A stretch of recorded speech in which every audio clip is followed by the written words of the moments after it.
Syederalon, inilah rekaman detik-detik pasukan terjun payung Ukraina menghancurkan tank Rusia sampai hancur dan berpuing-puing. Berikut informasi selengkapnya.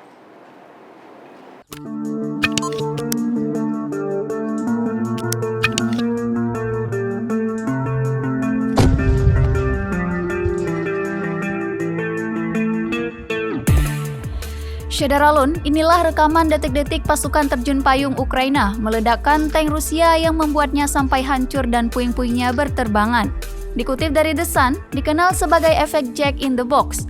Itu terjadi ketika proyektil anti-tank atau ledakan muatan berbentuk berhasil menembus lambung kendaraan lapis baja dengan menara dan area penyimpanan amunisinya. Gelombang kejut atau panas dan tekanan dapat cukup untuk menyebabkan detonasi simpatik dari seluruh muatan tangki bahan peledak dan propelan yang tidak ditembakkan, seperti yang terlihat di video. Militer Ukraina mengatakan, seorang perwira pengintai dari Brigade Udara merekam momen saat tank Rusia dihancurkan oleh sesama pasukan terjun payung.